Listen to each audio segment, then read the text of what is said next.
Friends, nakita po ninyo ang sakripisyo ni Kristo. He was used up and wasted for you, that you may have a chance to worship Him in spirit and in truth. Wala po tayong sariling kakayanan, kahit gustuhin man nating sumamba sa Diyos, kung hindi ho namatay si Kristo para sa atin at hanapin tayo at umamin tayo na kailangan natin siya, ang ating pagsambay walang saysay. Sabi nga ng isa, kung sakali ba, kilala ba niya ang Diyos? Yung taong namatay, kilala niya ba ang Diyos? Ang sagot ay, hindi mahalaga kung kilala niya ang Diyos. Ang tanong, kilala ba siya ng Diyos? For many will come to me, sabi ng Panginoon Jesus, in the last days, many will come to me and say, Lord, Lord, did we not prophesy in your name? Did we not cast out demons in your name? Did we not preach in your name? But the Lord said, I never knew you. Depart from me, you doers of iniquity. Habang tayo po'y nakayuko, alam mo kung ikay nakatagpo na ng Jesus. Alam mo kung ang buhay mo'y sa Kanya na. Are you living for Him?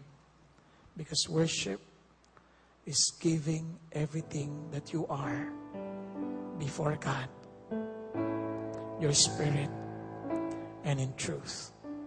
Thank you, Jesus. Hallelujah. Kapatid ko, ikaw yun. Ito yung Panginoon, I want to worship you in spirit and truth. Tinataas kong kamay ko sa iyo. Sinusuko ko sa iyo ang buhay ko. Thank you, Jesus. Thank you, Lord, for these hands. Thank you, Lord, for dying for me. Thank you, Jesus, for saving me. Thank you, Jesus, for giving me the access to worship you. And it's not in my own doings, but because of what you did on the cross. Thank you, Jesus.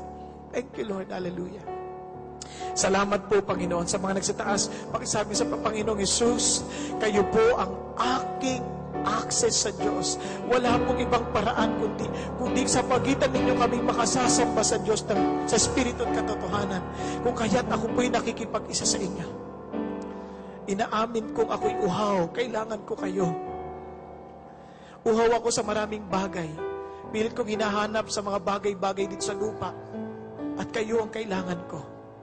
Tinatanggap kita ngayon bilang aking Panginoon at tagapagligtas. At ikaw ang aking sinasamba. Diyos na buhay. Diyos na siyang sinamba ni Abraham. Diyos na sinamba ni Isaac. Diyos na sinamba ni Jacob. Diyos na siyang nagligtas at nagkaloob ng kanyang anak na si Jesus. Kayo ang Diyos na buhay. Salamat po. At aming Ama, salamat po sa bawat sa amin na kabahagi ng iyong pamilya, kabahagi sa lupo ng mga taong sumasamba sa inyo. Salamat po, aming Ama. Kung di niyo pinagkaitang yung bugtong na anak, ano pang bagay ay pagkakait niyo po sa amin. At Panginoon, katagpuin po ninyo ang pangailangan ng bawat isa. At naway ang puso namin ay mapuspos at nag-uumapaw, Panginoon, na nais po namin ibahagi sa lahat ng tao na nakakatagpo namin kayo, ang Diyos na siyang naghahanap ng totoong sumasamba. And Father God, we're offering you ourselves, O Lord. Everything that we own, everything that we have. And Father God, we're giving you, Father God, our own precious pearls. Panginoon, alam nyo at ano yun, binibitawan po namin sa inyong paanan. Sapagkat kayong kailangan namin, the pearl of great price. Father God, thank you.